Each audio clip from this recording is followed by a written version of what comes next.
Welcome to the Sirius report. This is Paul, and today I'm assessing why, quite literally, Scott Bessent was begging the world to invest in the United States.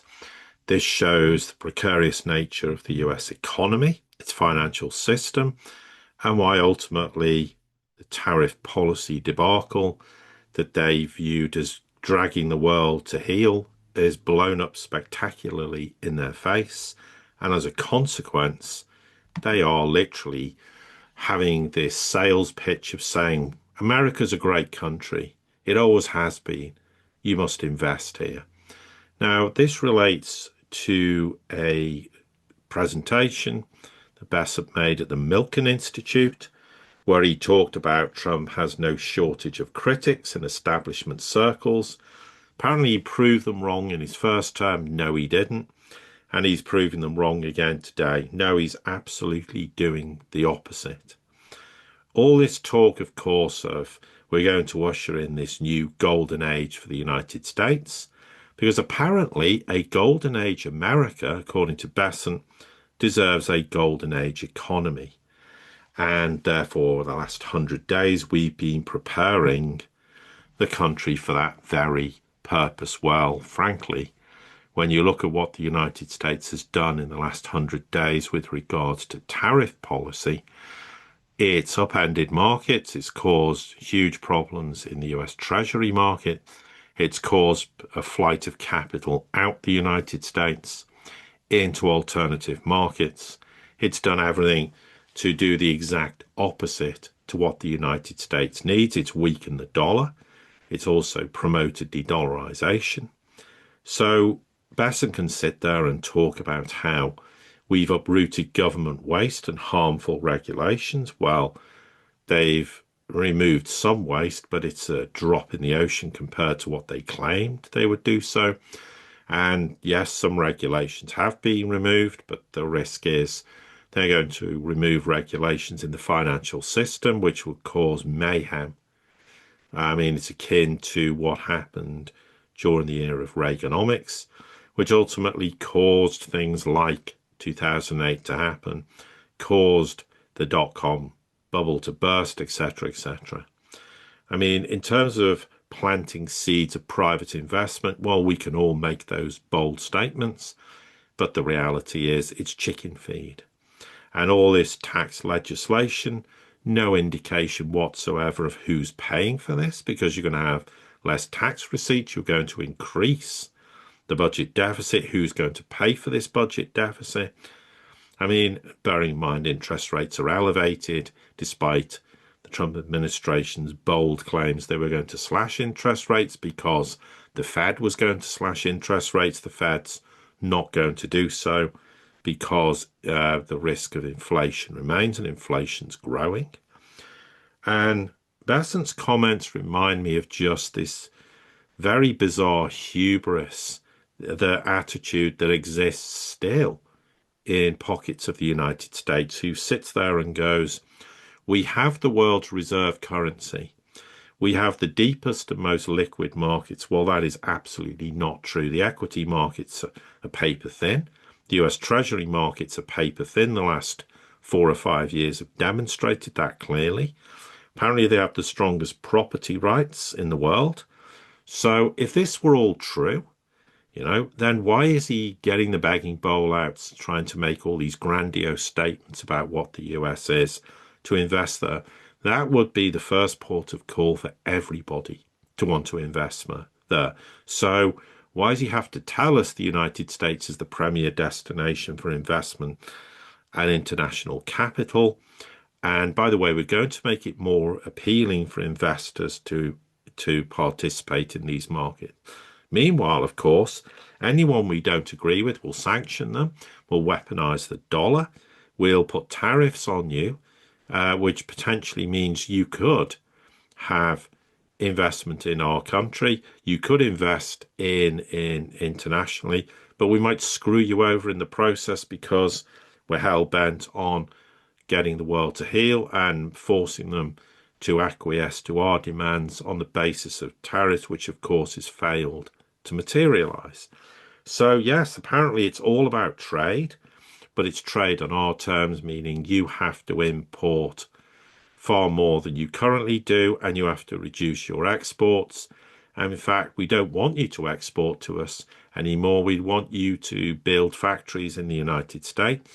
I mean, and no explanation as to how all this is going to be financed by the businesses, by who, and how is this actually going to work when a widget will cost 5 times as much to produce in the United States, and who's going to buy these widgets in the United States, and do they not understand this causes massive inflationary pressure? And yes, we're going to have tax cuts and create all these incentives to get businesses to come and work and operate in the United States, but who's paying for the tax cut? And deregulation sounds great to you, and I'm not fond of regulation, but if you have too much deregulation, that causes huge problems. But apparently, this is all going to magically drive long-term investment into the US economy, and it's all going to be wonderful and great again. Well, that reminds me of countless meetings I've sat in the past with all this, the glass is half full, it's overflowing, the world's great, no one's allowed to disagree with us, don't say anything that actually vaguely injects reality into this conversation because you're not a team player, you're a glass is half full kind of guy. This rhetoric is ridiculous. It doesn't in any way, shape or form present the reality of the problems the United States is facing. So apparently they want to create this level playing field for US workers and companies, and then we can outcompete all challenges. How? It's impossible. The United States can't compete with the global South countries in terms of manufacturing. And the other thing is you're going to create this level playing field for everybody. Well, someone's got to pay the price for leveling the playing field. What, you're going to pay workers higher wages? Who's paying for this? If you're going to produce a widget, the widget gets more expensive. You're going to create inflationary pressure. Companies are going to pay less taxation. Great. Well, how do you fund your ever bloating government and your desire to actually, ironically, increase defense spending by another $150 billion? That's not cutting government spending. And the idea that both the government can win, you, the workers and companies, the financial sector can win. The financial sector is only winning to the detriment of the real economy. So if you want the real economy to win, then what you have to do is stop financialization. Well, Wall Street is not going to allow you to stop financialization without creating a massive stink, which in the process will probably derail the Trump presidency permanently. And also the idea, apparently, with tariffs, they keep reiterating this, is we want to encourage companies like you to invest directly in the US, hire workers here, build factories, make your products here. Yeah, great, wonderful soundbite. How does this work in reality? It doesn't. The United States can't hire workers there because they'll have to be paid too much. Who's going to pay to build all these factories? Where's the investment coming from? And who's going to buy the products outside the United States? You want to increase your exports to the world? Well, that is not the way to increase export. All you're going to do is reduce your exports to the world. And the United States is going to become this great internalized market where protectionism on steroids work. No, it doesn't. And they also like to say, of course, Bessent, oh, it'd be great if you did, because we'll have the most productive workforce in the world. Again, nonsensical sound bites. This guy's just doing a sales pitch to tell everyone to invest in the United States based on words. The substance isn't there. We've talked about why it's mathematically impossible to achieve all these objectives before. You can go and listen to that on a previous podcast. You can create all these favorable tax and regulatory environments as much as you like, and I agree at times the United States does over-regulate and they could develop projects a lot quicker like China does. I'm all for that, but you have to develop a project that has financial viability. It's economically viable. There is a chance that these businesses can succeed. And a favorable tax environment isn't going to encourage businesses to operate there when they can't make profits because the basic cost matrix of the United States is ridiculously high. So all this tax legislation, we're going to stop an enormous tax hike on Main Street. We're going to provide tax credits. Well, who's financing these tax credits? Deductions for research and innovation. Who's paying for this? And we'll restore 100% expensing for equipment. Who's paying for this? Again, it's all this high octane rhetoric with no explanation as to how you deliver this. And why is this going to accelerate investment in the United States? Where people are just looking at this going, well, none of this makes sense. Your tariff policy is wrecking the US economy. You're also destroying investment into the United States. You're accelerating capital outflows. And of course, there's all this statement how the United States is going to become the biggest energy provider in the world with shale oil and gas reserves that are depleting. The oil price has been driven to the point that shale oil companies can no longer drill on that basis. They're certainly not going to have capital investment on that basis. And actually, at the end of the day, how much more reserves are available that are economically viable is going to, in any way, shape, or form, shift that balance in global energy supply and demand. It's not going to happen. And yes, I think it's great to remove the approval or relax the approval process to some degree so projects can happen in a matter of months and not years. I will support that wholeheartedly. But it's not going to make anybody say, I'm going to put my capital into the United States on the basis of making these projects work, because we're already seeing how projects start and then get abandoned. Yes, the United States is right to regard energy as basically the lifeblood of a nation. We've said that many times. Yeah, absolutely. But you have to make it on the basis that this is realistic, that the United States can become more self-sufficient in energy terms.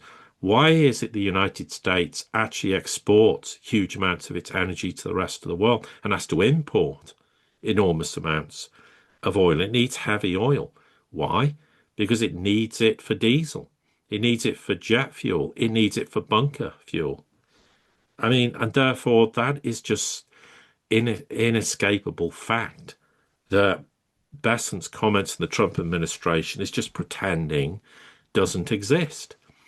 It talks about, well, we're going to have more growth, more factories, more critical manufacturing, more semiconductors, more everything, with no idea who's paying for this.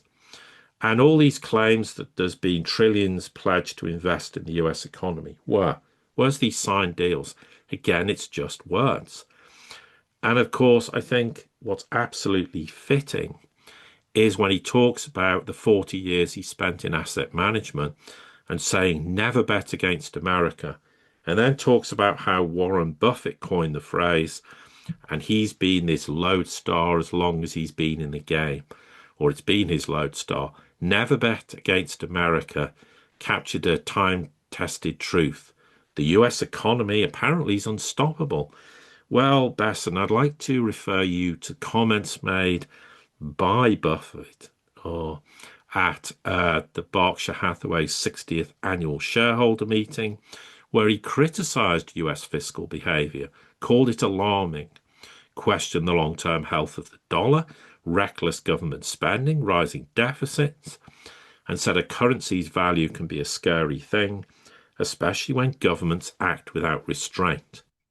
And in terms of looking abroad for stability, Buffett said that Berkshire is open to shifting more of its investments into foreign currencies, even talked about the Japanese yen, which is seeing increased exposure in Berkshire's portfolio. And he said that if a firm makes a significant investment in a European country, they might do a lot of financing note in their currency. This is not applauding the dollar. This is not applauding US fiscal behavior or suggesting the US is this great environment for investing in. And of course, Berkshire's cash reserves reached a record high of $347 billion. And in 2024 alone, it sold over about 134 billion in stock. I mean, so this just demonstrates quite clearly that, he isn't cheerleading this idea the United States is invincible. And of course, he also said, Buffett, there could be things happening in the United States that makes us want to own a lot of other currencies. So he may have once said this and rightly believed in it, Buffett, but now so he is betting against America because he knows the future isn't what Bessent claims it to be. So, yes, the United States did deal with the Great Depression to some extent. Two world wars didn't apply. The United States was always financially in the driving seat for those. Talked about 9/11, global recession, the pandemic, and how we, navigated those problems, and our sky high inflation, and the American economy gets knocked down, gets back up, and becomes even stronger. Well, that's not been the case in recent years. The United States isn't getting back up on its feet. US markets are fragile. So just because in historical terms, since World War II, they've managed to deal with these problems in inverted commas, they certainly didn't deal with it with regards to 2008, when they just papered over the cracks, pretended they'd fix things. But the US economy hasn't got stronger. It's got weaker decade after decade due to financialization. So you can sit there and go, a long-term horizon, it's not a bad time to invest in America. Well, with asset prices the way they are, it absolutely is. The environment is horrendous. So the United States isn't entering a new golden age of economic prosperity. Apparently, Main Street, Wall Street, they're all going to win. And we want you all to be part of this great dream. So let's build more abundant America together. When you strip back the fantasy and deal with reality, this is just a sales talk. And if you have to make sales talk to convince people to invest in a nation that apparently is all this, then it clearly isn't. And the general consensus increasingly is the United States isn't a place to invest in. The United States just has to deal with the reality the world is changing and it needs to change and stop trying to be this hegemonic power, stop bullying the world, stop thinking it has exorbitant privilege and the world owes it a living, etc., etc., and actually deal with reality and try at some point to become a great nation amongst equals. And with that, we end today's podcast. Thank you very much for listening, for all your ongoing support. We greatly appreciate it. Please like, share, subscribe, comment, spread the word because we want to grow this channel because, as ever, the world needs to be informed and absolutely not entertained. And with that, I'll say goodbye.